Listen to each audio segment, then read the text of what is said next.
Okay. Yo, what is up, guys? Ken Senpai here, and today we're talking about that JoJo Part 5 greatness with my brothers. May you guys introduce yourselves. Makenshi Critiques from Makenshi Dick Res Fair Anime. It's great to be here as always. Go ahead, Mr. X.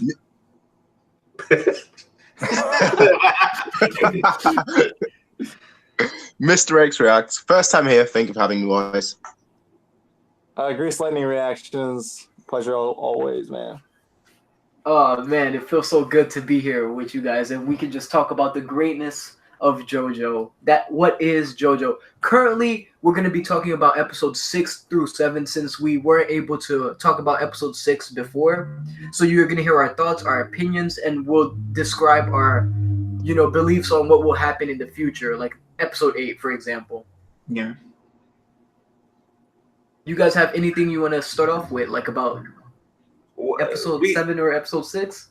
I think 6 we can talk about the fight, how it turned out, right? Because I know we were all speculating, right, about Zucchero's power, how it worked, where he was hiding, and then when they revealed it, like, what do you guys think about when they finally revealed what his power was? Because that was the weirdest freaking power ever, man. Like, yeah, I did not see that coming at all. Yeah, but we can say it's bizarre. Yeah, exactly.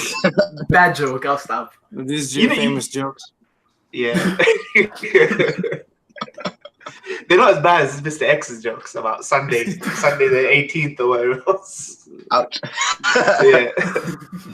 But yeah, did you guys think, like, scientifically, none of these powers make sense? Like, how do you deflate a boat, right, made of metal and cogs, and, like, all that stuff? But I thought it was really interesting that he's got this kind of octopus-like motif, right? Like I was saying that, how octopuses can hide into cracks between rocks, like really, really narrow areas. And Zucchero himself was literally like hiding in between the boats. Like, what do you guys think of his power and everything? And do you think that it was a good showcase of his powers, like considering how easily he got beat in the end? Honestly, I feel like it was a perfect showcase. I really enjoyed it. Like, it was so mysterious because we're getting attacked and we don't know what's happening. We're like, how is this happening? You know what I mean? Yeah. We think he's in the ship. We're like, where is he?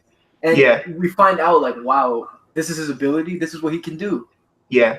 I mean, he got the drop on them, right? So he was actually pretty powerful until he got found out, because it kind of reminded me of, like, as long as you're hiding, he was just basically one-on-one, took all of them out. But when they found him out, he was just unraveled, right? And that boat was like wrapped around another boat. Do you guys think he was defeated? Because the same with the Popo, right? He's such a huge presence, right? Such a big position, and we had maybe 1.5 episodes worth of fight with him. Do you guys think that he could have put on more of a challenge, Ken? Ooh. Personally, I think he did well. Yeah, I think it's really showcased, like, his powers, his stance specifically showcased how crazy or insane it's going to be out from here on out. Because I'm pretty sure none of us would ever in a million years have expected something like that. Yeah. So, and that's just the beginning. So there's just a lot more. It's just going to get a lot crazier and crazier. And I don't think we need to spend too much time on just him. Considering there's probably going to be, you don't even need to be, people in higher positions. You could have just the average Joe that has a stand, but like his stand, that stand could be so crazy that it could cause so many issues. So I don't think you need to spend too much time. More so, the stands it's just going to get more and more crazy from here on out. Yeah. Agreed. I feel like when it comes to stands, it's not about like the ability. I mean, of course the ability matters, but about how you use it. Because if you know how to use your stand ability, you can beat almost anybody if you know how to use it properly. I feel like that's how it works out with stands. Yeah.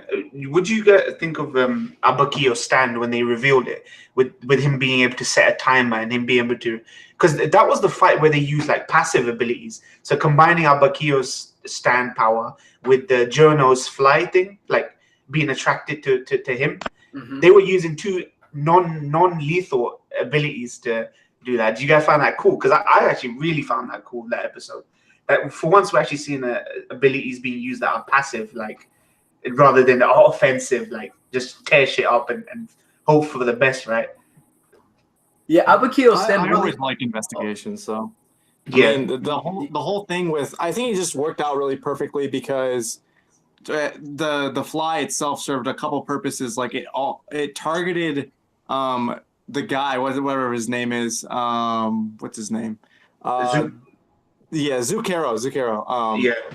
It targeted him, and at the same time, it let the others know that Giorno is still alive, because if it goes away, then you know that something bad happened to them. But they give them a reason to search.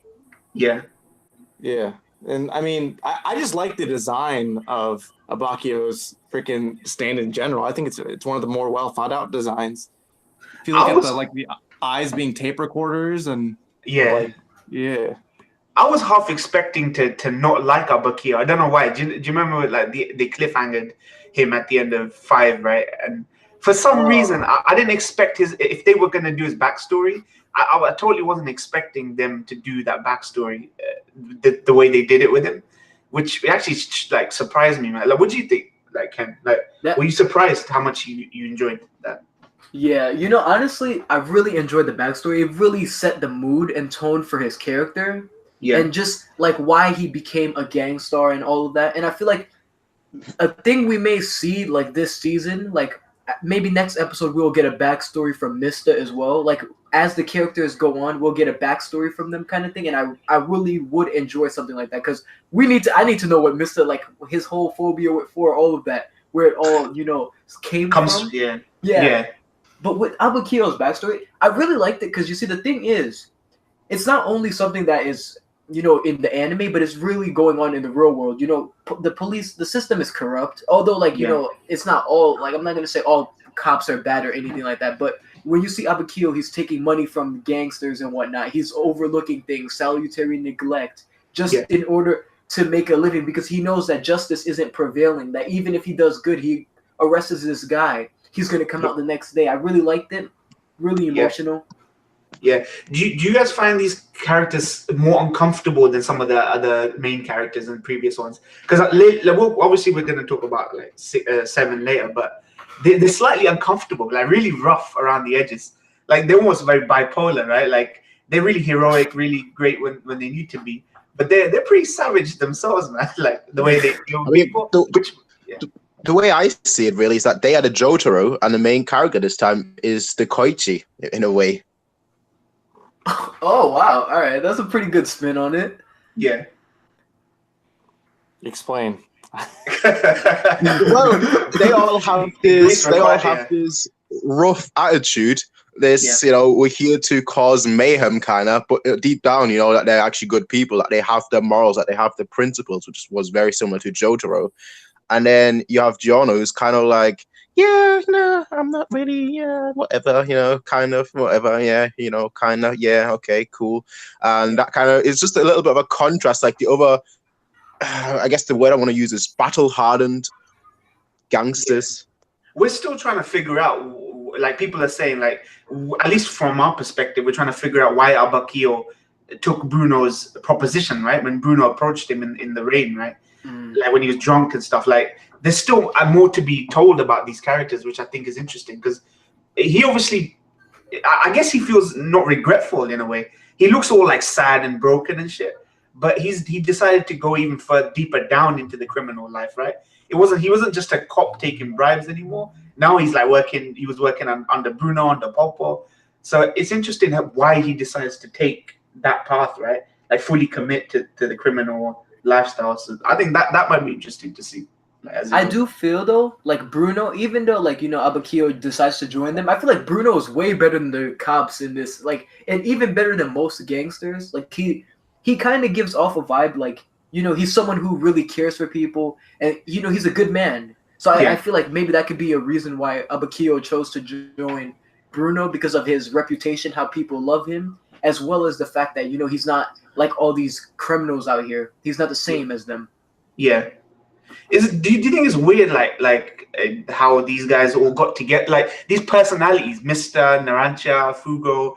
These are people that you look at and go, these guys will never be friends. They never get along with each other. But somehow they managed to, they've been brought together by Bruno. So there's something shared, right? There's something weird and shared between these guys that I've always found weird, that I really want to find out. Like, right when they were joining this group and how they got along. Did they have beefs and they got over their beefs? And we're in that position with Giorno, right? He's just joining this gang. He's going to have his differences, right? But what is it, that one thing that brings them together? And it's not just drugs. Drugs is just what brings Bruno and Giorno together, I think.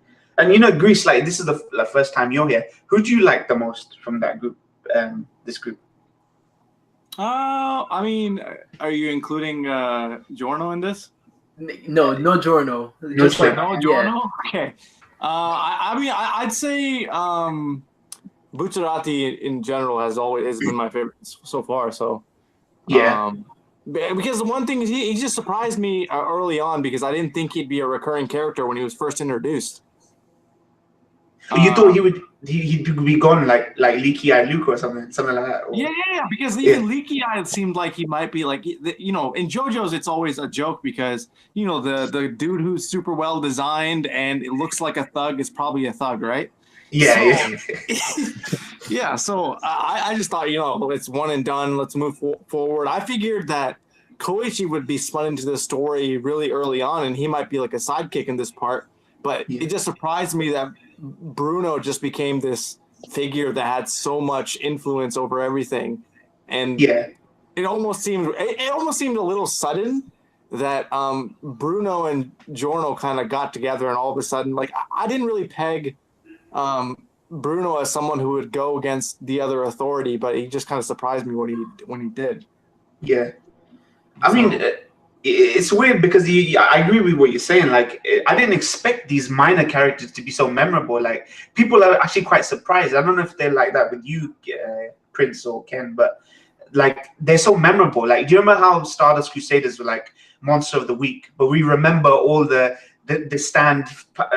thugs they were fighting. I think this part is even more so. Like, every minor character's got a quirk. You recognize their stand power, you recognize their voices, or you recognize. I thought that was kind of cool, man. Even for someone like Zucchero, I thought he could easily be a major antagonist in the series. But to think that we're gonna get like 7, 8, 9, 10, 12 mini enemies is kind of exciting, I think. Yeah, and actually, part 3 is my favorite, just because the characters are so memorable. Yeah, definitely memorable. Like, you know, how do you pronounce the name? Zucchero? I used to say Zucchero, but someone Zucchero apparently, like a Baccano, something like that. That's what I was saying. Half the comments are just people telling you how to pronounce someone. Yeah, that's all it is, man. It's not like they knew. They had to Google that shit when they read the manga. So they chat shit, man. I swear. Oh man, Zucchero, I don't know, like the whole thing with him, like his hairstyle and his outfit, it kind of rubs me off the wrong way. Not that he's not well designed. It's just that the spikes, I don't know, the spikes, it's something about the spikes on his outfit. It throws me off a little bit. He was like a tentacle monster slash octopus. Yeah. He was kind of like, he was funny as well. Speaking to the earlier conversation about Zucchero being taken care of so fast, did you guys not feel him coming off as like more of the lackey type? Because, you know, the other guy, the guy we see in episode 7, who's just trying to escape, he kind of goes against everything he's saying. He's that, like, he almost seemed like that prototypical JoJo villain that doesn't listen to the smarter guy and ends up getting wrecked. Yeah, I mean, what I don't understand is, was his intention to kill them or just subdue them? Because even after he sucked all the air out of them, they weren't dead, were they? You know what I mean? So he managed to get the jump on them, but he didn't kind of capitalize on that. Even though on the radio in episode 7, he was saying, my task was to take him out. So I don't know. Maybe he fucked up. Maybe he's not as great as, you know, he is a thug, like you say, right? And just a bumbling guy that made mistakes that screwed it up. You see, the thing with that, I feel like what happened was, you see how he didn't kill them? I feel like he was just trying to use, like, the friends of Bruno's for, like, leverage kind of thing. Like, tell me where the treasure is right now, or I'm going to kill your friends. And I feel like, I feel so bad for Zucchero, because it's like, after what he did to us, it's like he didn't kill us or anything, and I get it. He's trying to get something from us, but the way we treated him after that, like how we tortured this man. Oh my gosh, I feel so bad for the guy. That's Fortnite just dances. kill me. Yeah, just kill me, man. Just kill me. Did you guys? The thing is that he did something that's kind of taboo within like a criminal organization like that. He preyed on his own people pretty much. That's why he deserves everything he got coming to him. But see, the whole thing that's been presented is no one in Passione cares about, like, not that they don't care, but like aren't there groups in there that fight one another, like, kind of thing? There's so many different branches. It's like it's so hard to control. I kind of feel because of course there's going to be people who have conflict with one another in different turfs and whatnot. Yeah, I think they may be. I think they're informed by how much they enjoyed the savagery, though. Like that's the problem. It wasn't that he didn't deserve it. Zucchero didn't deserve what he got because of he kind of crossed them basically. But I thought the kind of enjoyment and pleasure they took in torturing the guy with sunlight and kicking his body and his head, and I thought what created characters like these? You know what I mean? They must have all gone through some pretty shitty life. Like Abakio's backstory is tragic. Don't get me wrong, but it's not so tragic that he would be part of that. But right now, it's only Mista and Narancha who are the savages, right? And the Fugo. Fugos, yeah. Fugo. So I'm wondering what made them like this, like enjoy the savagery almost. Because I was uncomfortable. I'm not gonna lie, man. Usually I'm all for like edgy stuff, but like the way I see it is basically if you're in that business, you gotta be tough. If you're not tough, then you're not gonna succeed in that business. Yeah. That's very true. Bruno's composed though. Like I'm surprised how composed Bruno is compared to his. Yeah. I'm pretty sure when it really comes down to it, you're gonna see his rough side. Yeah. I Because mean, there's no way he'd be so respected. I mean, it's all good and fun, being a nice guy and whatnot. But when push comes to shove, there's no way you're gonna be as respected as he is unless you've actually proven yourself to either the people around you or your team. Yeah. Definitely. Did people tell you about that dance coming into it, or were they hyping it up, or were you completely fresh on that going in? Honestly, I was completely fresh as well. Like when I seen it, I was like, I didn't even know what was happening. I was like, what's going on? I just see the Rancha start dancing, and I see this skull, this really trippy skull. I'm like, oh my goodness, is he dancing? And everyone then you see Mista join it. I'm like, okay. Everyone just joins. It was just so hilarious. I even tried to imitate the dance, man. I tried. Yeah. Well, even in your like afterwards or on video? On video. Oh wow. I tried. Yeah. Just watching JoJo for so long, I almost didn't I saw that scene and I thought it was hilarious, but I wouldn't see that as an isolated thing among JoJo that someone would go out of their way to tell people about. Yeah, but that's the problem with Twitter, man. Like, I'll speak for myself, but there are people who post manga scans. Like, how do you guys avoid manga scans on Twitter? Like, even when I don't follow people who do it, like, I always end up somehow seeing it. How do you guys avoid, like, not coming into contact with, like, people posting manga scans about something you're looking forward to? Because I saw that dance image. For me, I felt the anime did it better than what I saw of the manga scan, right, of that dance. Because obviously it's got frames of animation. It's not just panels, right? How do you guys avoid like seeing stuff about JoJo? Follow the right people. Yeah. I definitely I follow a lot of JoJo people, but for some reason I guess I'm kind of lucky because when I go on Twitter, I really don't see any scans or anything of that sort. Hopefully, my luck does not start to run out, and I see like a spoiler or something. I hope not, but yeah, don't jinx it. Don't jinx it. Yeah, I'm not gonna jinx it. Oh my god, I take it back. Please forgive me. I mean, Discord is a much better community for something like that. So you don't really get spoiled on Discord. Yeah. For comparison.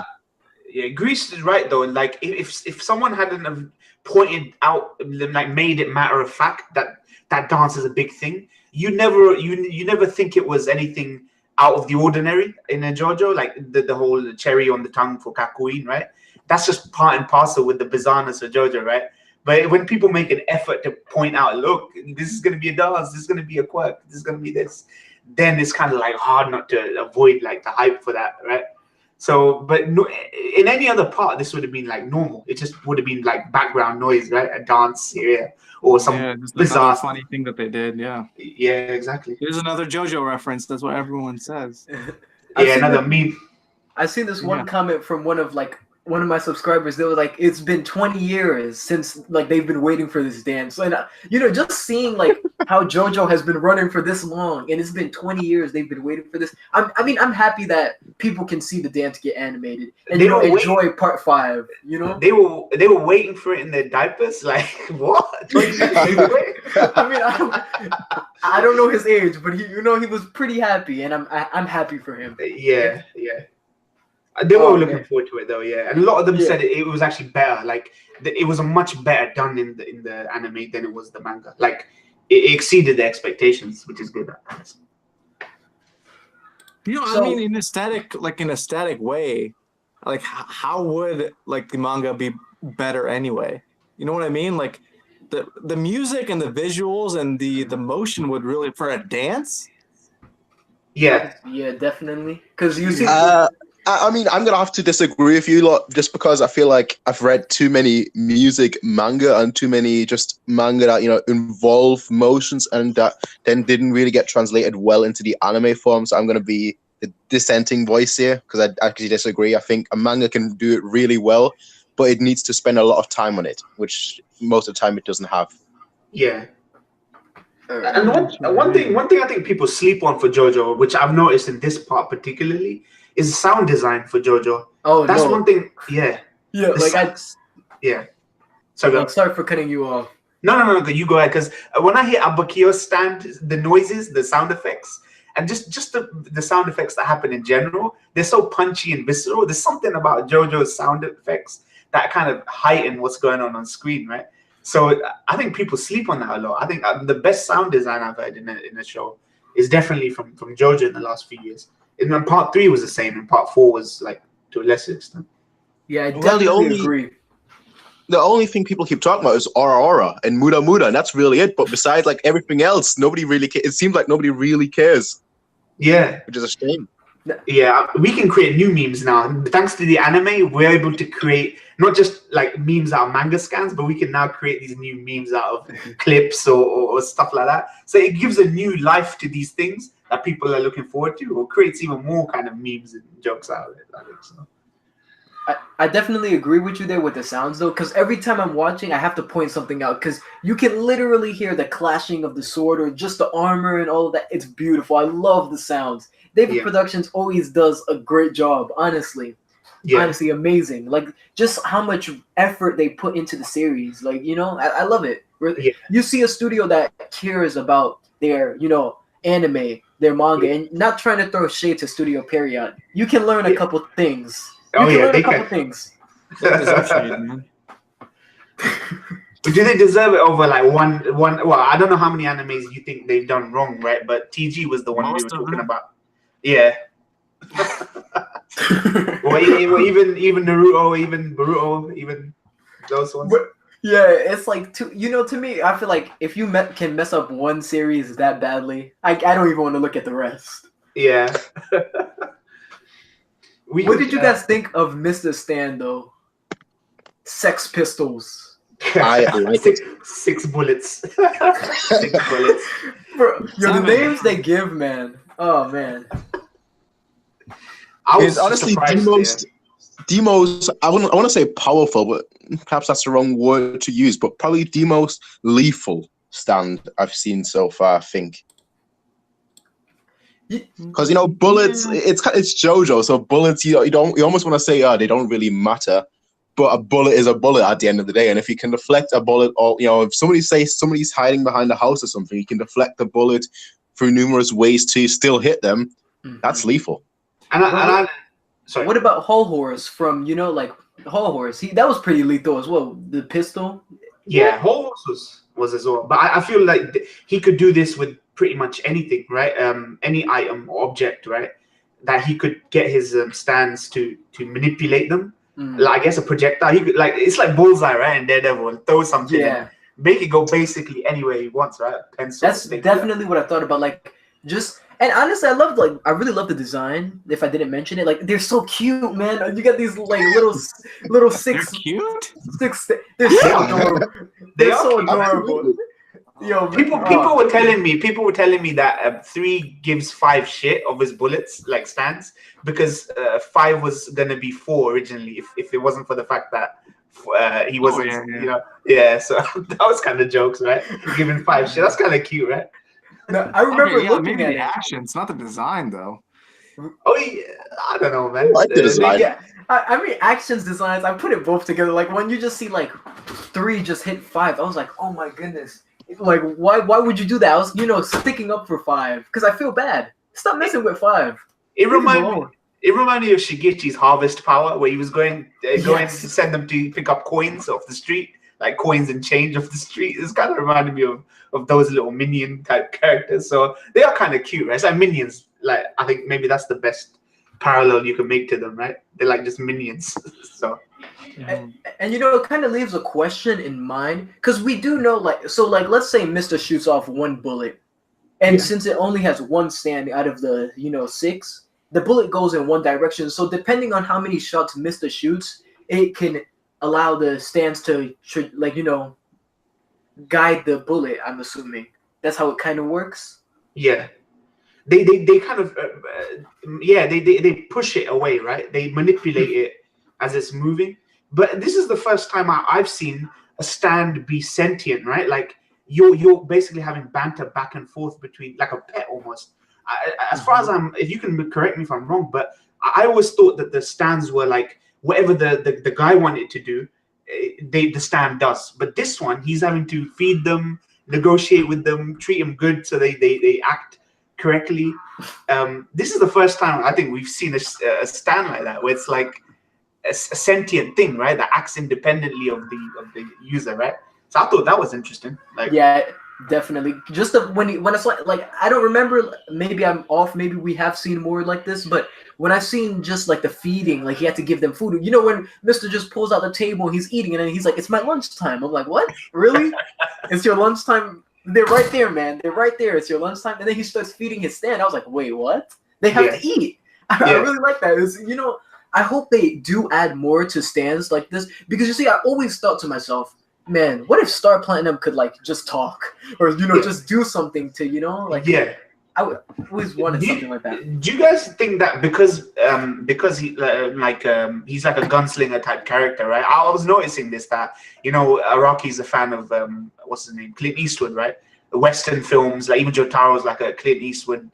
Like based on Clint Eastwood and Mista having this gunslinger type power. You think Mista's his favorite character amongst all of these guys? Because I know Mista's really popular. Do you think Mista's his personal favorite character? Because I guess every one of these mangakas has a favorite, right? Or someone they insert as their kind of avatar character. Or I think it's too early to tell.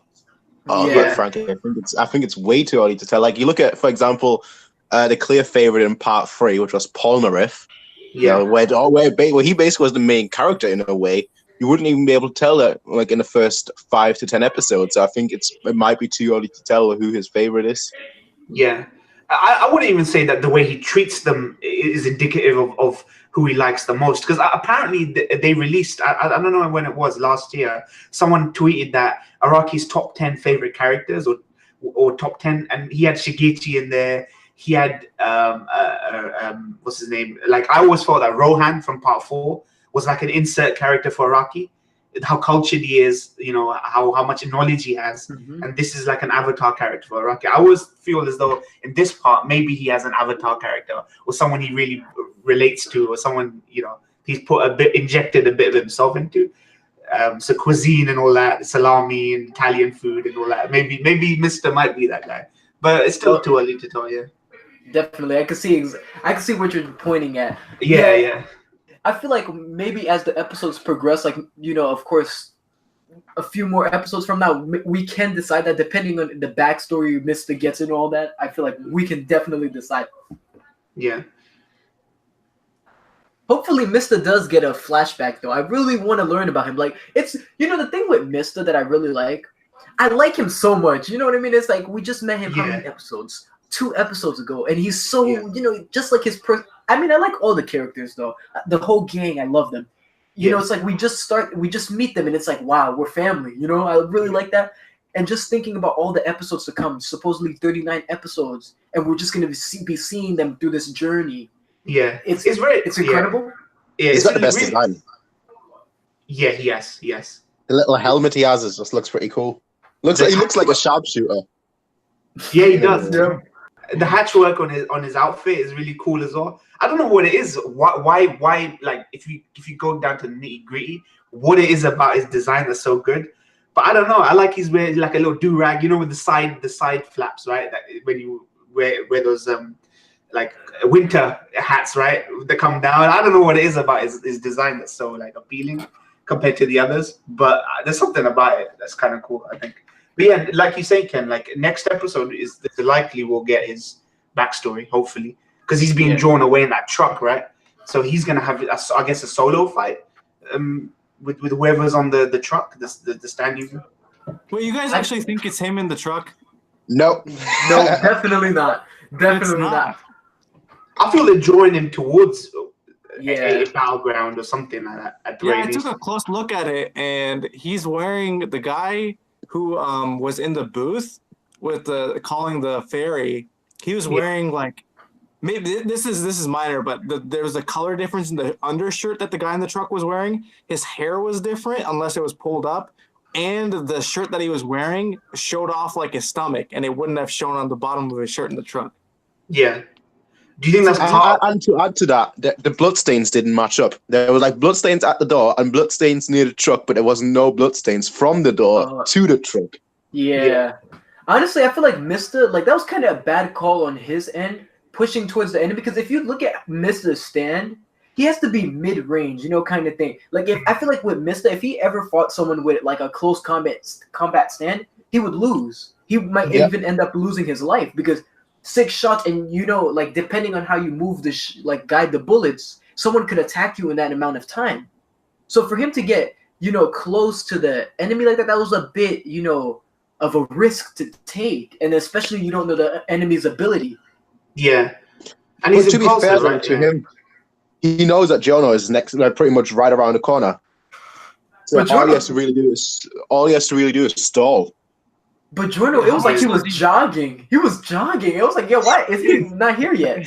Like, is he not here yet? I don't even know how much he actually trusts Giorno at this point either. Each of these guys, I think it's very different from the other parts because the other parts had a more of a stick together mentality of the crew, and this is more individualized, where they're part of a group, but they have so many actions that they take on their own, and they don't exactly mesh together. Yeah, and it's still early days. They're like, it's not an easy friendship, right? I thought like compared to this, Stardust Crusaders, they actually hooked up like in a friendship really, really quickly, right? It's fast. Yeah, really fast. Yeah. I feel like this is more like natural kind of thing, more realistic, because it's like like Stardust Crusaders, of course there's people that could be friends easily, but more like, let's say you just meet someone and then you know, you're like, can I really trust this person, trying to get to know them and whatnot, and I really like that aspect of it. Yeah. Well, the thing is, right, if you look at like the previous JoJo parts, it's mainly the main character fighting against someone and then bringing them on their side, whereas in this JoJo part is literally just the main character just joining a group and then obviously trying to gain the trust of everyone. So the dynamic is different. I do hope they build Giorno up. He's got potential to be like one of the better, obviously Joes basically. But as long as they focus on Giorno as well as focusing on the group fairly or equally, because I thought Josuke kind of fell by the wayside. Kind of in the last part, because you're dealing with so many characters. I think more as each part goes on, we get introduced to way more characters. First, we only had Dio and Jonathan, right? Then we moved on to part 2, which is all Joseph and maybe 3 or 4. Then part 3 came, 4 came. The ensemble keeps getting bigger, right? So it's very easy to lose someone in all that, right? In 39 episodes. So I hope there's a good way of focusing on Giorno as well. Oh man, I'm not ready. I don't want to lose nobody, man. I don't want to lose my people. Oh, Do you guys think that the fight's gonna take place like a set piece inside the truck? Like I know that he's on the truck right now, but do you think there's gonna be a fight inside the truck or something like a set piece with Mister? That's probably gonna be temporary, honestly. Let's talk about this for a second. I mean, I know maybe it's a little too soon, but what do you think that suspicious person's ability could be? Like from what we've just been presented, like with the blood. I'm kind of thinking maybe illusion, maybe an illusion kind of thing. Like or invisibility, you know, like, or is it too soon to like try to guess? It makes me think that it's not an offensive ability because he ran right away. Yeah, and he's maintaining his distance, and he hasn't really like he could have been anywhere, and he can launch. I just it's probably way too soon to even think of it because he didn't really. He was surprised to be found in that situation, so he was already on his back foot. I feel like you have to look at what the relationship he had to Zucchero. Zucchero was meant to report back to him and tell him something about the money, and he was supposed to, I guess, go track the money down, right? So he might have more of a scout type ability where he can throw people off the scent or something like that, or track people. So I'm guessing maybe he's got like misdirection powers, like maybe create a double or create, like you say, illusion, right? Greased. So I think Zucchero was the muscle, and this guy is more the good at finding shit. I don't know, like, you know, hiding and I'm not sure about that because that whole conversation in the car, he kind of left. They didn't even plan any of this. He kind of left on his own and reported back, "Oh yeah, I got these dudes." It's like, all right, I guess I'll meet you forward. Yeah. I'm gonna come out and say it. I think his power is one of two things. First one, even short range teleportation, or second thing, he can create a pocket dimension. The reason why I say pocket dimensions is because I thought Zucchero had that power, that stand, but that obviously turned out not to be the case. So I'm sticking with pocket dimension. Pocket dimension. Man, it's funny you say that because of how unscientific JoJo is. But I guess I could work out, right? It could be anything, honestly. Yeah, it could be. And you know, I think I was also thinking, like, Mista, he didn't shoot the bullets of the tire. Like, I mean, shoot the bullets of the tire. That doesn't even sound proper. I'm so sorry, guys. He didn't shoot the tires. Yeah. Like, maybe thinking maybe his ability, like, he can't. No, that's kind of stupid. I was thinking maybe he can't shoot like things that are non-human, but then that wouldn't make sense because he shot the guy through the glass. Yeah, so it wouldn't make sense. I feel like his power is so much like a Hunter x Hunter power.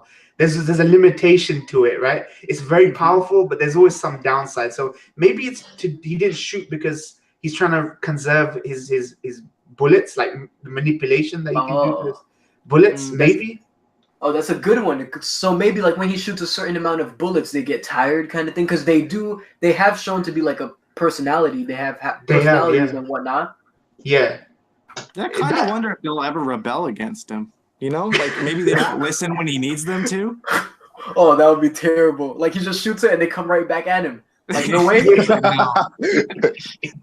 He has to feed them to keep them happy, right? So they're like dogs, pet dogs, right? Hunting dogs, like keep them fed, look after them, and otherwise they're not going to listen to you, right? That's why his power is so weird. Like I don't know if there's any, you could even establish it in any sort of rule, right? There is no rule to the powers apart from they all come from his personality, and maybe it's because he's really rebellious and impulsive. His stand power is equally the same, so it's going to be unruly, impulsive, headstrong. They both need to be fed to be, you know, not be moody and all that, something like that. I don't know. You know, so then you go ahead. No, because mine kind of deviates a little bit. So you go on. Okay, I was just gonna say that. I know we've been talking about how interesting this guy's stand is, but in the grand scheme of things, just even in this one part, I almost feel like his power is unique, but it's almost the most simplistic out of all of their stands so far. Yeah, it's very easy to understand, like wrap your head around. It's not like Giorno's power or... he's shooting bullets and they're changing trajectories. I mean, we haven't seen the full... But I'm curious if each of the numbers can maybe do something different or if it's just a different personality quirk. That's exactly what I was going to ask. Combine. What if they combine into something? A different form or something? The ultimate bullet. A small cannon or something. That's what I thought. But you lot were all talking about restrictions, but I think his power needs an upgrade almost. Yeah. Yeah, it Not a could be like restriction. Koichi's maybe almost. It has another form or some sort of. Yeah. Yeah, that's actually maybe his power can level up like Koichi's. Yeah, Yeah. that's actually that would be pretty awesome. Yeah. It's the weirdest power I've definitely seen. I've always felt that I kind of got a grasp of their powers. Like you just do what the user says, do this, and it does it, right? In his heart. But these ones are way different, right? It's like almost bipolar. It's as bipolar as he is. 1 minute he's all chill, next minute he's savage. So it's like Do you think he has a split personality or something? Mm. I don't And know. maybe like each personality corresponds well to a to a number. I mean, I actually wouldn't like. It hasn't been shown that he has a split personality, but I wouldn't think that like is far off. Because remember that scene when Naranja's just listening to his music in his boombox? He's just having a good time, and Mista out of nowhere just destroys it. Like, why would you do that, man? Like, I felt so bad for the poor guy. He was like, To be fair, "Oh." and I was 100% behind him there because I hate people that do that in the bus, for example, too. If you're in the middle of if you're sitting at the bus and whatnot, and somebody just has a loud volume on, you're like, come on, man, really? I feel like his backstory has something to do with why his stand manifested the way it did. Like split personality thing that you're talking about, I feel as though maybe his backstory has something to do with why his stand is like this particularly. We know about the four, that's simple, yeah. That's accurate because one of the people that commented on my video said that it's interesting because Bakio's stand is tied to his past, just like how Bakio can't get over his own past. Yeah. So there might be some correlation between that. I don't know what it's not 1-to-1 for everyone, but that's a good theory just because it would be a good like plot and character development type of thing. It would be, and it will make it feel more like you're more tied to your stands. They're not arbitrary now. Now there's actually a very good reason beyond even the references and the look. There's actually a lot more psychological to these stands. And it's a lot more cerebral as well, these stand fights this season. They're not just like pounding on someone until someone gives way or fights back. Now it's very much about blood. Yeah, exactly. Thinking a little bit more about why the stand does this, what's the nature of these stands. I think that's what this season does a lot better, I think, than the previous ones. Definitely, yeah. This, man, part 5, 7 episodes, and it's already so great. Like, I do feel this may be... Do you guys feel part 5 will be your favorite part of JoJo or no? Like so out of what we have so far, just 7 episodes, how do you feel about part 5 compared to part 1 to 4? I mean, objectively speaking, right, this is going to be my personal preference versus what I actually think is the best. I think, objectively speaking, part 2 is probably the best. But then my personal preference is part 3, and I think part 5 will be better than part 3, will be better than part 1, better than part 4, but I'm not sure about part 2. I don't think so. Oh, really? You see, I do love part 2 because you see, of course, who were we introduced to, man? Favorite Joestar, right? But yeah, Joseph. Yeah, favorite Joestar. That's not Jotaro. That's not a favorite Joestar. I love Joseph. He's a good guy, right? I love Joseph, yeah. He's my favorite. Part 2 was good. I really liked part 2. Just the Caesar moment. Oh, very emotional, right? AC/DC, all that good stuff. Cars. But then I feel like part 3 though, like kind of, I loved part 3 because of the feeling. It felt so nostalgic. Like it was like, wow, we're really on this journey. It was so long, and it's like the characters, so much to like balance off of the fights, the battles, even just certain side characters like the Oingo Boingo brothers that we met, Hall Horse. Oh, I just love the mood of part 3. Part 3. Yeah, sorry about that. Part 3 is kind of. I used to love part 2 a lot. I used to be my favorite, but over the years, part 3 is kind of slowly inched its way past 2. I don't know why. Like I look back on 3 and it was fond memories, right? I think if part 5 is a better version of part 3, then it could easily be my favorite part. But it's got a lot to live up to. I actually like part 4 better than part 3. Oh, why? How so? Like, how come? Because for me, a villain is make or break for a series. Even though I love Dio, he wasn't really a part of it as much, and I just think Kira was just like easily the best villain in the entire series. and he was just so well done. And the entire chasing him down and trying to figure out who he was and the changing of him as a person throughout the series was just more compelling to me. I also think that part 3 just was too long for what it was. 2 seasons, yeah. I mean, I can agree with that. Yeah. For me, part 3 really just felt like a Zelda game, and I'm a huge Zelda fan, so I was very excited by that. Just that journey, just like almost like leveling up in a way, going through like place to place to place to place, fighting these guys and these guys and these guys, and then ultimately coming to the final boss in a way. Don't you like it more retrospectively though? You know how Steins Gate started off like really slow and then it kicked in, and then when you look back on Steins Gate, you actually remember it more fondly. Don't you get that effect with part 3 where you when you look back?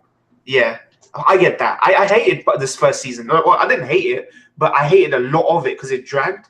Then when I got to season 2 and I finished it, you actually felt like this had been a long journey. Like it was supposed to emulate the feeling of an exhausting and long journey. And now, slowly, over the years, I've grown to kind of love now, like, thing. I'm trying to think about what exactly was it that I hated that I could say objectively this was bad. I can't really say anything. It always had the formula and it did it right, and maybe it had the monster of the week thing.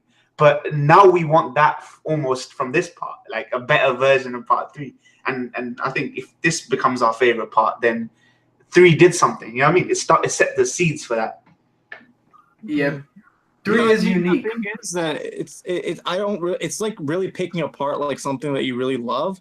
Like I don't find much fault in part 2, 3, or 4. For part 1, there were certainly parts where I was like, wow, this is kind of generic a little bit, and then they had good parts in the middle. Yeah. For me, part 1 was something I was trying to get through to get to the other parts. It had good moments, certainly. Like Speedwagon was great. He was a good moment, and what was his Jonathan's the guy who taught Jonathan everything. Yeah. Zeppeli. Zeppeli. Yeah, I really liked him too. Yeah. But the part 1 was definitely like a super simplistic story, but I think it's early times, and for me, just finding out stand powers and all that stuff, and Joseph as a personality was so much stronger that when I'm just deciding between all the parts, it's really minor things. I never really felt like I wasn't enjoying any of the parts. Yeah. Do you guys think that, like, the people say that part 1, 2, and 3 were considered like a trilogy, like a contained trilogy to do with Dio, Stone Masks, and it had its own like a mythological vibe, right? Where you got old London, you've got a traveling to Egypt or across the world. It's got very romantic adventure like kind of thing going on, right? It feels like a trilogy. Now this new one is about much younger, cockier, more teen Joestars, right? A modern setting, really heavily populated. Do you guys feel that the old stuff you'll remember more fondly, or you actually prefer this new stuff with much more trendy looking, edgier, hipster Joestars, right? What do you think compared to the old trilogy? Honestly, I do like to see it moving forward, of course. I mean, I love the old stuff, right? The old stuff will always be a thing that I love. But the new stuff, just seeing the new styles, new clothing, new designs, I love it. I just love it, and it's amazing, honestly. I really like how it really fits in. You can, because of the clothing and the outfits, you can tell like the mood of the part. Yeah. It's crazy, 7 episodes in, how much has happened this season. Because I think these first 7 episodes are like straight, I mean, all good. I can't really say anything bad. Like, one thing we don't talk about on these podcasts, is there anything that you don't like about these first 7 episodes? Is there any nitpicky stuff? I know we're going to be nitpicking, but is there anything that you would do better or you didn't like about these first 7 episodes? One thing that I don't like that is of course, the subtitles, but David Production has nothing to do with that. Like, the subtitles, it's all about like who publishes the anime. Like I want the subtitles to be exact. You know what I mean? So, but of course, copyright reasons and whatnot, it can't, sadly. But that's all, honestly. Nothing. I mean, I'm trying to think. I really can't find anything. What about you guys? Honestly, I think it's not even really a nitpick. It's not even really an issue, actually. It's just there, I guess. But the only thing is, I would have loved the structure to be explained better, the hierarchy of the gangsters. But it was basically just like mentioned for like, a minute or so, not even a minute, and then that's it. So perhaps that I would have loved to have maybe explored more deeply. But again, that could happen in the future. So perhaps I'm speaking too soon.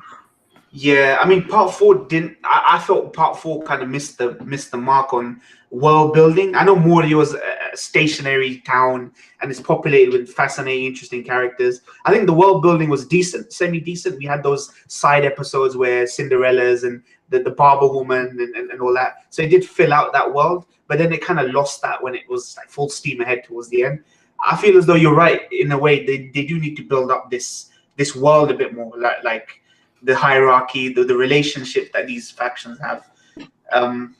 But apart from that, I've been nitpicking, man. It's been a strong 7 episodes. Like, I'm not gonna lie, like it's been a strong 7 episodes. Yeah. I think the only thing that like kind of left me scratching my head a little bit was just how quickly Bruno trusted Giorno. I wasn't sure if he like the way he talks about him to the rest of his crew almost feels like he puts him at the same level as the others, and I don't know if he did enough to warrant that yet. Yeah, and even Koichi as well, saying, "Oh, he's a good guy," just because he met him for like a couple of minutes.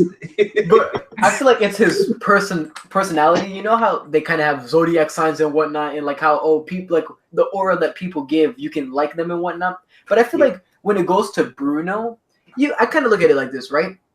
Giorno, he had a chance to kill Bruno, and we can say Bruno also had a chance to kill Giorno, but they stopped. And I feel like a battle between two men, like after you like fight two men, you can create a bond, and like that bond is unbreakable because you used to be enemies, but now you're close. Yeah, it kind of reminds me of, I don't know if you guys are familiar with Danganronpa. Yeah, Danganronpa. Mondo and Taka kind of thing. Oh yeah. It kind of reminds me of something. I'm not gonna go into it like spoilers or anything, but it kind of reminds me of something like that. Like when you battle with another person and whatnot, like a life or death situation, or just even a battle, like you become stronger, like closer together.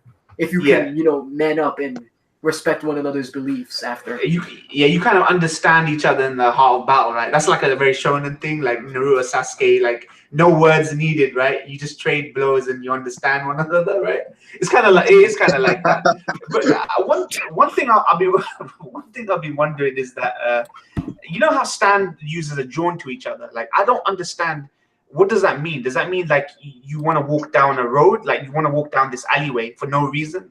Like, what does it mean to be drawn to another Stan user? Like, it's like a magnet or something? Like, you just bump into each other? That's one thing I've been wondering lately, because that's the reason that they've been giving for all these Stan users to just be meeting each other, right? Just bumping into each other. That was what they said in part 4 as well.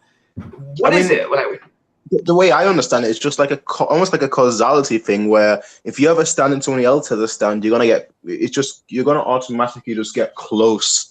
Yeah, in a way, like talented people meet talented people, that kind of principle. Yeah. I look at it as a string of fate type thing. Yeah, string of fate. Yeah. Yeah, like a preordained. Like if you have a stand, you're destined to meet other stand users. Yeah. Do you guys think? Do you guys? This may be like a bad point to say, but it's like, for example, black people meet black people kind of thing. I always see a black person, you know what I mean? Like, or like kind of like that. That's kind of a bad way to present it. Yeah. Do you guys think we'll see more animal stands, like animals that have stands, like the? I hope so. I want to see Harambe again. Oh man. What a pervy thing. That was pervy. Yeah. Oh my gosh. That. I would definitely love more animal stands. Yeah, animal stands would be just. It'd be interesting about how this gangster organization is just going around shooting arrows into like pigeons and fucking rats on the street just to fill out the numbers. You know what I mean? Like, yeah. Because we had a rat, we had Harambe, and like they have to do something. Like we need something. Yeah, like an attack dog. Like give an attack dog that the gangsters have a stand or something. I don't know. Make a reference to some old gangster flick or something with creatures. I don't know. What are your thoughts for episode 8? Episode 8 is going to be great. I think. Well, obviously, we're going to get the conclusion, but I also think they're going to do the same thing I did with Abbacchio, where we're going to find out some backstory in the first 5, maybe 6 minutes or so, Yeah. And I think they're going to do that for each member, like the next 5-6 episodes, where we're like going to find a backstory out for each member, and then once we know each other, they're going to get closer to with Giorno, and then the plot slash story can go forward. Yeah, I agree with Prince. I think the exciting thing is backstory, which I never thought I'd say that. I was always looking forward to the fights, right, of stand fights, but now I'm actually really excited to see the backstories more than anything after the whole Abakio stuff. Yeah, I'm with Prince on that. Yeah, the backstory is that. I mean, I've always been like, whenever I watch an anime, I love to just know about the characters, their flashbacks, and all of that stuff, because it really connects you more to the character. So I always am interested, and I can't wait to see everyone's backstory. Narancia, Fugo, just even off their personality, like how you saw Narancia, like he's kind of an idiot. No offense, of course, but and Fugo, like he obviously has anger problems. I just want to see, know what they've been through and all of that. I'm really interested in that. Do you guys think that they're trying to evoke the Stardust Crusaders vibe, right? The feel, the adventure, the traveling, the group, right? Do you think because people are kind of going into it thinking, shit, this is like Stardust Crusaders, do you think one of these guys or some of these guys are going to get themselves killed? I know we can talk about that later, but do you think someone's going to just end up dead like really early in the show? Like doing something stupid? Honestly, I really don't think so. Yeah. I don't think so. Early. Not early. Yeah. It's gangster based, so I expect there to be a death in the family, pretty much. Yeah, I have a couple Has there theories. ever been a JoJo part without a main character dying? Yeah, that's true. Oh, the numbers, man. Yeah, definitely. Oh man, I'm scared. I'm scared, guys. Like honestly, like I'm just thinking, like, who's gonna die? Who are they gonna kill? You know what I mean?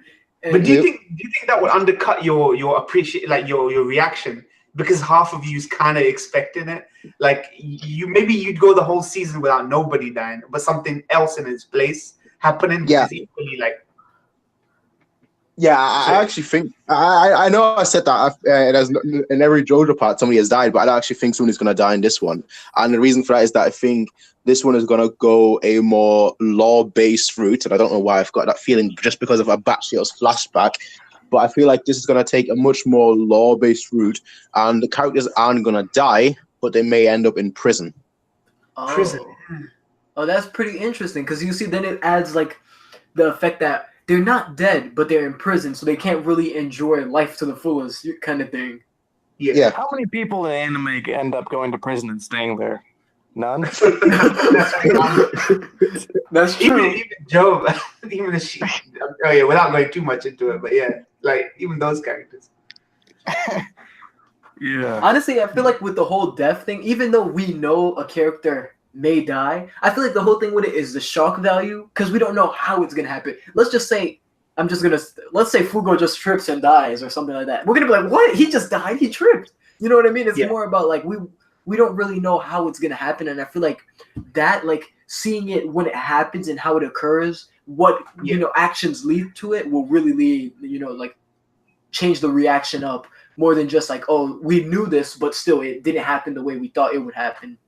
Yeah, and another thing we can look forward to is the antagonist, right? Every part has this antagonist that really overcomes our heroes, right? Like we still have to look forward to this like force, right? That will be like outwitting them, overpowering them, like the main villain, right? For this part. So. That's the thing, right? And in this part, we still don't know who the main boss is. Yeah. So it kind of gives me. I'm really looking forward to this part, basically because it gives me part 4 vibes where we didn't know who Kira was, but there were all these like murders happening all around the town. Yeah. So it's almost like they were working up to a mystery, and that's what makes it so interesting. Yeah, I just good that you mentioned that, because I think this is exactly the part that's going to do that as well. Considering we've got that little tidbit where like each gangster has like a hidden identity almost that they don't want to identify in public, and I think the main villain this time is not going to have a powerful stand, but more so a deceptive one. Deceptive one, yeah. I mean, he must have something over people to command that much power. He's got to have something unique that helps him command that. And it can't just be, oh, I can change you to stands. He must be super powerful. I can't imagine anyone commanding an army of stand users like that without like being and not have a power. Because like Bruno, look at how Bruno is, his strength. If Bruno could, I mean, but I feel like the whole thing with it is the mystery that we don't know who the boss is. Nobody even really knows him except the capos and whatnot. And I feel like, what if we've already seen him? Like, I always think to myself, like, what if we've already seen the main villain and we don't know? Like, we just don't know it, and we've seen him. that too. Yeah.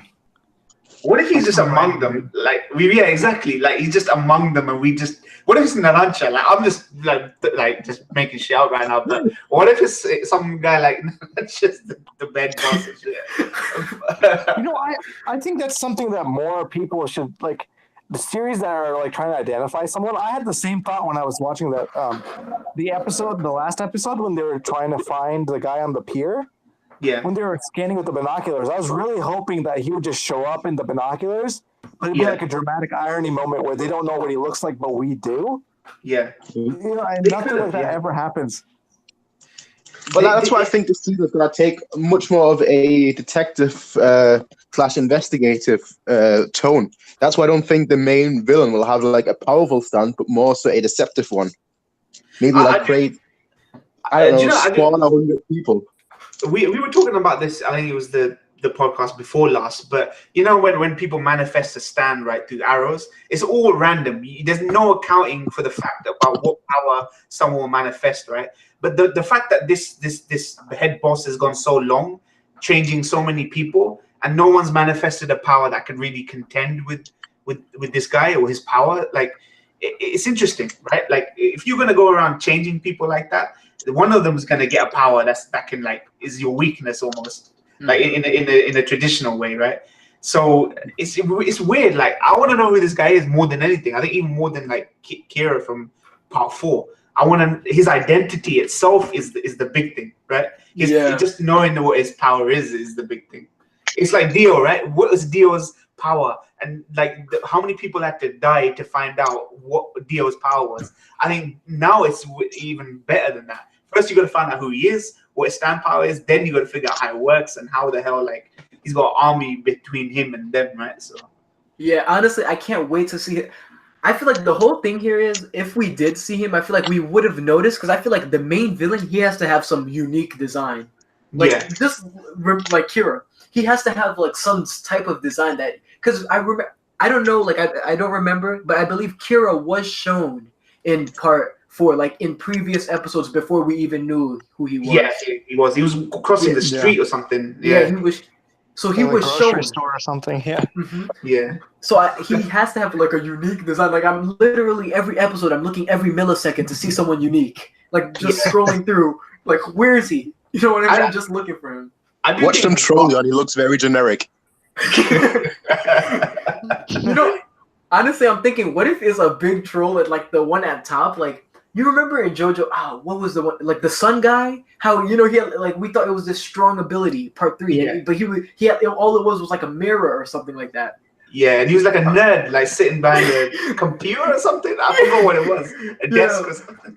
Could you imagine the main boss is something like that? Like he just has all these power like over people, but the whole thing the reason why he has his power is because of fear. People don't want to test him because he's the boss. Because they already have a fear. Yeah, he has money, he has everything, and in their head they're already like, this guy's powerful. Why would I risk my life? I don't even know his ability. I don't know anything about him to attack him, kind of thing. What's also good is that this season, Kira was kind of mentally ill, basically, right? Women's hands he was cutting off and all that. So he was basically a mentally deranged dude with a stand power. This season's got so many deranged people with traumatic pasts. Like giving stand powers to people like that is like a lethal cocktail, right? It's gonna cause way more drama and it's gonna be way more vicious and visceral and bloody, right? Like Kira was just one guy who was a serial killer with that power, but now you've got like a whole town full of murderous thug serial killers with that power going on. I think that could be really interesting, and this guy could just be the most sane dude ever, like just a sane, normal, business dude with some strange stand power. It would be interesting, man, like to see. Making his way up the chain, right? Who's this guy? And how is it that he's able to control this many thugs and people who are basically disorderly? Because, you know, who was it that was saying they're disorganized? Memory, right? He was saying they're all literally disorganized. How does the one guy at the top manage all these disorganized guys, right? Or is there just like chaos that he's allowed to let flourish, and it's a big distraction from what he's up to, really? So I think. Yeah, that is true. Because like if you have everyone under your, you know, I always think to myself, how come no one has revolted? Because you have all these people under your power. There's definitely going to be one hot shot, someone who thinks that they can, you know, overthrow you and gain the power. That's always how it is. Like one person will always try. Well, the thing is, you can't really overthrow him because you don't know who he is. Nobody knows who he is. So I feel like his power comes from influence more so than his stand, and more so than fear. It's his influence and money. Yeah. Do you guys think this is like just me theorizing, right? I don't like theorizing too much, but Giorno's backstory about the guy he saved, the gangster he saved, that's the boss. Kind of what if it bookends what if they bookend the show with Giorno actually knows very well who this guy is? Like, I think that would, what if? Honestly, though, what happened to him? That is a big question. What happened to this gangster? Because we do know, like, he just disappeared. I feel like maybe he's dead, and there will be a flashback going on that. Because because of course we don't know half of his childhood. What happened after he realized he wanted to be a gangster? I feel like maybe something's gonna happen to a point where because of Giorno, he died, kind of thing. Yeah, I don't know, like something like that. Like you know how he didn't want Giorno in this lifestyle. Giorno does something. He goes into like an enemy gang area, and the guy gets riddled by bullets because of Giorno. Something like that. It definitely feels like there's going to be an emotional connection somehow between whoever the big boss is and Giorno. I think the fact that they're playing it like really like playing their cards close to their chest, I feel that would be a really good resonant kind of moment, right? Where you find out, fuck, Giorno's not been telling us much about what his real motivation is, and now we find out that shit, he's facing this dude down, and he's connected somehow to his past or something. I think that would be cool, like a gangster flick or something. Yeah, honestly, like the thing that I love about this part is like, you know, we're watching it and it's like, wow, I'm just like, I really am invested in these characters and I want to know more. Like I want to see Giorno's, like I want to see more. Giorno, show us more. What happened? You know, tell us your full story. And same goes back to Abbacchio. I feel like not that it was short, because I feel like it was handled properly. Abbacchio's flashback, like it was handled properly. You know what I mean? We've seen everything that went on, but I still felt after watching the episode, I was like, I need more, kind of thing. I want to see more. Yeah, I think they'll dole it out across the season. I think that would be the best way to do it, rather than just go like, oh, here's 2 minutes of a backstory. Now you have to be fully invested. I think, like you're saying, they're gonna delve more into it as they go on. I think, like across the season. Yeah. Do you guys think that this is the best animated season you've seen of JoJo so far? Because I know part 3 was really well animated. Would you say that this part 3 or is best animated? I think this is the best animated season so far. I'm not sure, because I feel like they all looked very, very good, but they all have a very different. I think they all have a very different color palette as well. Not just speaking of the animation, but also the art style. I think they all have a very different color palette. For example, like part 4 had a very, if I remember correctly, like a very pink, orangey color palette, and I feel this one has much more of almost like a LA noir / open ocean vibe. I don't know. Yeah, it's the setting that dictates the color palette, I guess. Like they're in Italy and they're like, you know, in these like the architect. It's a setting. I think Morio had its really orangey, like you say, orange blue kind of thing going on, right? But I think that was just because they were in high school outfits, right? Most of the time, Okuyasu, Josuke, and Koichi. And it felt like an afternoon. It always felt like an afternoon in Morio over there. So, yeah. This one's more daytime and everything. Honestly, you know, I always thought to myself, they're high schoolers, but yet they can do all this. When do you study? When do you read your books? Like, come on, man. They don't. They're always broke as well. They're gangsters. Yeah. Oh, man. You know, honestly, I do like part 5's art like a lot, because it's really I really love the fact that it changes over the parts. Like part 1 is not the same as part 2. Part 2 is not the same as part 3. And then you even have the Rohan OVAs, which art style was completely different from all the parts in general. Like it's completely different. So this part that they're animating, is it like the style in the manga, or is it like a different style to the one in the manga? Like, just to confirm. You're asking the wrong person because I think none of us have read part 5 in the manga, but from what I've heard, Araki's art style changes quite dramatically. So it evolves quite a lot. So I'm assuming it's very similar and very faithful to the actual manga. Yeah. It would have been interesting to see if this part was like drawn in the Rohan OVA style, right? Like, I know it wouldn't have been faithful to put it in a different style, but it would have been interesting because I really liked the Rohan OVA style, like that particular style of drawing. But I guess you have to keep it faithful this season, right? Just so you don't piss people off. Yeah, definitely. Because I could already imagine people upset about that. Why is it in this style? This wasn't part 5. This is not part 5 style, something like that. But I really do as well love the Rohan art style. It's really different, and I really like, just the faces, the hands, how stubby they were, and all that. Yeah. Do you think we'll get a spin-off? Like, Rohan got a spin-off because of how popular he was in part 4. I don't know if it exists already, but is there a spin-off for like any characters? I know it would be spoiling it. I don't know what the chat's saying, but it'd be interesting to see if the spin-off could be a flashback, so it might not be spoilery. Oh, sorry. Someone already said that there's a I can see this ain't a spoiler. Like, a Fugo gets a spin-off, right? Like, he's got a spin-off manga, doesn't he? Fugo as a character, as a spin-off. I think Brian was telling me something. Maybe they could even adapt that at some point. But then or they might just incorporate it, I guess, into this show. Give him more development in this show, maybe. Yeah, they could pull something off like that. I feel like that would be like a better move. If it's, depending on how the spin-off is. If it's just like a spin-off, like, Fugo's Day at the Beach, something like that, then it really wouldn't be good, to put it in part 5. But if it's a spin-off on a flashback, definitely add it. I want to see more of Fugo. I want to learn about these guys. I've been told that I don't show Fugo any love, but I didn't. I've had no reason to yet. Yeah, I feel like, honestly, all the characters are so unique and whatnot, and like, out of all of them, don't you kind of feel like Fugo's kind of, I don't know. This is the issue which I was talking about part 4, that when you've got so many characters you're juggling, inevitably somebody gets sacrificed, right? Or somebody like gets the short end of the stick, like when it compared to like other characters. So it's like Kakuin in Stardust Crusaders. He didn't get much compared to the others. Polnareff got a lot. Part 4, Koichi got a hell of a lot. Josuke, I don't feel got that much. And now in this part, somebody's gonna basically fall by the wayside. And I guess Fugo might be that guy. I don't know. David Production might decide, you know what? Let's give him his due because we're adapting it.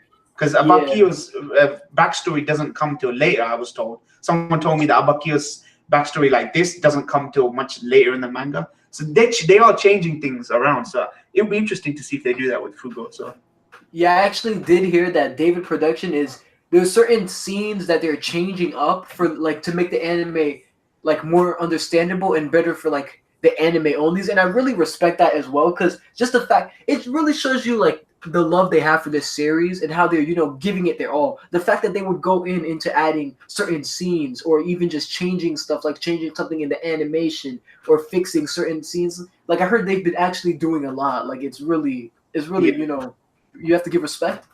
Yeah, exactly. And the animation games really improved. I think even if you prefer the older parts animation, their animating has gone really good. They put in like the effort in for this. It's not like they're outsourcing their animation. Even that dance had great animation.